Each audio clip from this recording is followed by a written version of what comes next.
അലർജിയും auto immune അസുഖങ്ങളും തമ്മിൽ എന്താണ് ബന്ധം? ഓട്ടോ ഇമ്മ്യൂൺ അസുഖം എന്ന് പറയുന്നത് പലർക്കും ഒരു പുതിയ മേഖലയായിട്ട് തോന്നിയേക്കാം. അതായത് നമ്മുടെ ശരീരത്തിലെ കോശങ്ങൾക്കെതിരെ നമ്മുടെ ശരീരം തന്നെ അമിതമായി പ്രതികരിക്കുന്ന അവസ്ഥയാണ് ഓട്ടോ ഇമ്മ്യൂണിറ്റി എന്ന് പറയുന്നത്.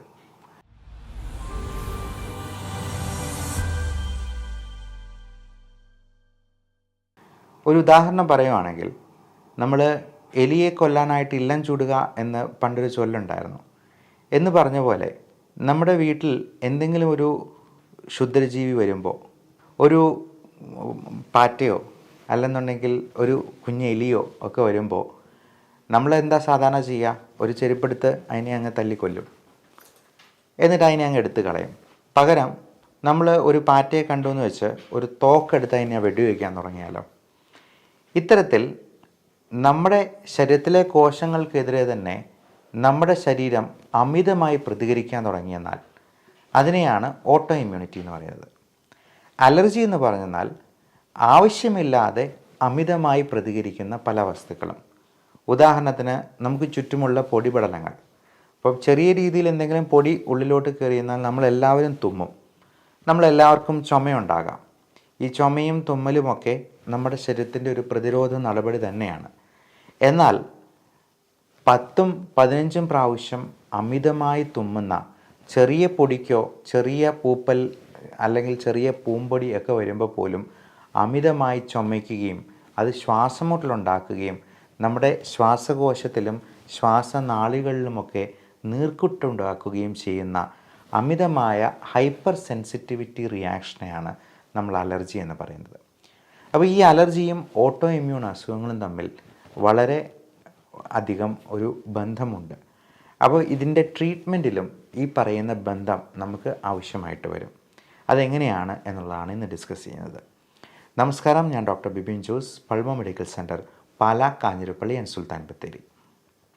ഈ അലർജി കണ്ടുപിടിക്കാനായിട്ട് പലതരത്തിലുള്ള ബ്ലഡ് ടെസ്റ്റുകളുണ്ട്. ബ്ലഡിലെ ഈസ്നോഫിൽ കൗണ്ടിൻ്റെ അളവ് കൂടുന്നുണ്ടോ എന്ന് നോക്കുക, അബ്സല്യൂട്ട് ഈസ്നോഫിൽ കൗണ്ട് എന്ന് പറയുന്ന AECയുടെ അളവ് നോക്കുക. അത് 1000 മുകളിലൊക്കെ ഉണ്ടെങ്കിൽ നല്ല അലർജി ഉണ്ടെന്നുള്ളതാണ്. പലപ്പോഴും ട്രോപ്പിക്കൽ പൾമണറി ഈസ്നോഫീലിയ എന്ന് പറയുന്ന പല കണ്ടീഷനിലും അത് കൂടുതലാകാറുണ്ട്. അതുപോലെ വളരെ പ്രധാനപ്പെട്ട ഒന്നാണ് IgE അഥവാ ഇമ്മ്യൂണോഗ്ലോബുലിൻ E എന്ന് പറയുന്ന ഒരു സംഗതി. അതൊരു ബ്ലഡ് ടെസ്റ്റാണ്. അത് ഒരു 100ന് മുകളിലുണ്ടെങ്കിൽ നമുക്ക് നല്ല അലർജി ഉണ്ട് എന്നുള്ളത് തന്നെയാണ്. മറ്റ് പല ഇൻഫെക്ഷൻസിലുമൊക്കെ IgE ചിലപ്പോൾ കൂടുതലായിട്ട് കാണാം. ചില ആളുകൾക്ക് 1000-ഓ 2000-ഓ 3000-ത്തിലധികമോ ഒക്കെ IgE കൂടുതലായിട്ട് കാണാറുണ്ട്. അപ്പോൾ അങ്ങനെ വരുമ്പോൾ ഇത്തരത്തിലുള്ള IgE മീഡിയേറ്റഡ് ആയിട്ടുള്ള അലർജിക് റിയാക്ഷൻ നമുക്ക് പല ഓട്ടോ ഇമ്മ്യൂൺ അസുഖങ്ങൾ പോലും അതിൻ്റെ കൂടെ തന്നെ പാരലായിട്ട് സമ്മാനിച്ചേക്കാം. ഓട്ടോ ഇമ്മ്യൂൺ അസുഖങ്ങളുടെ ഉദാഹരണം പറയുവാണെങ്കിൽ ഏറ്റവും കോമൺ ആയിട്ട് കാണാറുള്ളത് റുമറ്റോയ്ഡ് ആർത്രൈറ്റിസ് ആണ്. അതുപോലെ SLE എന്ന് പറയുന്ന systemic lupus erythematosus, Sjogren syndrome, systemic sclerosis, multiple sclerosis എന്ന് തുടങ്ങി പല തരത്തിലുള്ള ഓട്ടോ ഇമ്മ്യൂൺ അസുഖങ്ങളുണ്ട്. അതിന് ഉദാഹരണം പറയുകയാണെങ്കിൽ, നമ്മൾ വീട്ടിലൊരു കള്ളന്മാരെ പിടിക്കാനായിട്ട് ഒരു പട്ടിയെ വാങ്ങിച്ച് വളർത്തുന്നു എന്ന് വിചാരിക്കുക. പട്ടി കള്ളന്മാരെ പിടിക്കുന്നതിന് പകരം വീട്ടിലുള്ളവരെ തന്നെ കടിക്കാനും ആക്രമിക്കാനും തുടങ്ങിയാൽ എങ്ങനെയുണ്ടാവും? ഇത്തരത്തിലൊരു കണ്ടീഷനാണ് ഓട്ടോ ഇമ്മ്യൂൺ അസുഖങ്ങളിൽ സംഭവിക്കുന്നത്. അതായത് നമ്മുടെ ശരീരത്തിലെ കോശങ്ങൾക്കെതിരെ തന്നെ ആൻറ്റിബോഡീസ് ഉൽപ്പാദിപ്പിക്കുക. അപ്പോൾ ഇതിന് പലതരത്തിലുള്ള അലർജിക് ട്രിഗറിങ് ഫാക്ടേഴ്സും ഉണ്ടാകാം. അവയെ കണ്ടെത്തി അവയെ ട്രീറ്റ് ചെയ്തെന്നാൽ നമുക്ക് ഈ ഓട്ടോ ഇമ്മ്യൂൺ അസുഖങ്ങൾക്കും 100% ക്യൂർ ഇല്ലെങ്കിൽ പോലും 90% അതിൻ്റെ സിംറ്റംസിനെ കൺട്രോൾ ചെയ്യാൻ പറ്റും എന്നുള്ളതാണ് അതിനകത്ത് ഏറ്റവും ശ്രദ്ധേയമായ വസ്തുത. പ്രത്യേകിച്ചും IgE മീഡിയേറ്റഡ് ആയിട്ടുള്ള പല ഹൈപ്പർ സെൻസിറ്റിവിറ്റി റിയാക്ഷനും ഇതുകൊണ്ട് നമുക്ക് സാധിക്കും. അതിനുള്ള മാർഗമാണ് ഇമ്മ്യൂണോതെറാപ്പി എന്ന് പറയുന്ന ട്രീറ്റ്മെൻറ്റ്. ഇതിൽ നമ്മൾ ചെയ്യുന്നത് നമ്മുടെ ശരീരത്തിന് അലർജിക് ട്രിഗറിങ് ഫാക്ടേഴ്സ് എന്തൊക്കെയാണ് എന്നുള്ളത് ആദ്യമേ കണ്ടുപിടിച്ചെടുക്കുകയാണ്. അതിന് നമ്മൾ ബ്ലഡ് ടെസ്റ്റ് ചെയ്തെന്നാൽ മാത്രം പോരാ. അതിൽ നമ്മൾ സ്കിന്നിൽ റിയാക്ഷൻ നോക്കി മനസ്സിലാക്കുന്ന ഒരു ടെസ്റ്റുണ്ട്, allergic skin prick test, SPT എന്ന ചുരുക്കപ്പേരിൽ അറിയപ്പെടുന്നത്. അതിൽ നമ്മൾ കോളം വരച്ച് ഓരോ തരത്തിലുള്ള ഭക്ഷണ സാധനങ്ങളും, നമ്മൾ കോമൺ ആയിട്ട് കേരളക്കാർ ഉപയോഗിക്കുന്ന അരി, ഗോതമ്പ്, ഇറച്ചി, മുട്ട, പലതരത്തിലുള്ള മത്സ്യവിഭവങ്ങൾ, അതുപോലെ നമുക്ക് ചുറ്റുമുള്ള പലതരത്തിലുള്ള ചെടികൾ, അവയിൽ നിന്നുള്ള പൂമ്പൊടികൾ, ഫംഗസ് തന്നെ ഒരു 5-6 വെറൈറ്റി ഉണ്ടാവും. പൊടിയും പൊടിച്ചെള്ളുകളും അത് തന്നെ ഒരു 6-7 വെറൈറ്റി ഉണ്ട്. അപ്പോൾ ഇതെല്ലാം ഒരു അടങ്ങിയിട്ടുള്ള 72 അലർജൻസിൻ്റെ ഒരു പാനലാണ് നമ്മളിതിൽ ടെസ്റ്റ് ചെയ്ത് നോക്കുക. അങ്ങനെ അത് വേദനിപ്പിക്കുന്ന ടെസ്റ്റുകളൊന്നുമല്ല. ഓരോ തുള്ളി ആൻറ്റിജൻ ഡ്രോപ്പ് ഒഴിച്ച് അതിലൊരു പോറൽ ഏൽപ്പിച്ച് 20 മിനിറ്റ് കൊണ്ട് അതിൻ്റെ റിയാക്ഷൻ നോക്കി മനസ്സിലാക്കുകയാണ് ചെയ്യുന്നത്. അപ്പോൾ അതിന് നമ്മളൊരു ടെസ്റ്റും കൺട്രോളും ഇടും. നോർമൽ സലൈനായിട്ടുള്ള ഒരു ടെസ്റ്റും അതുപോലെ അതൊരു കൺട്രോളായിട്ടും ഹിസ്റ്റമിൻ എന്ന് പറയുന്ന ഒരു ടെസ്റ്റും. അപ്പോൾ ഹിസ്റ്റമിൻ്റെ റിയാക്ഷനുമായിട്ടാണ് നമ്മളിതിനെ കമ്പയർ ചെയ്യുന്നത്. അപ്പോൾ അങ്ങനെ കൃത്യമായിട്ട് അക്യുറേറ്റായിട്ട് അതിനെ കണ്ടുപിടിച്ചെടുത്ത് അതിനെ ഹൈപ്പർ സെൻസിറ്റിവിറ്റിയെ നമ്മൾ തുള്ളിമരുന്ന് വഴി ഡീസെൻസിറ്റൈസ് ചെയ്തെടുക്കുകയാണ്. പണ്ടൊക്കെ അത് ഇഞ്ചക്ഷൻ വഴിയായിരുന്നു ചെയ്തിരുന്നത്.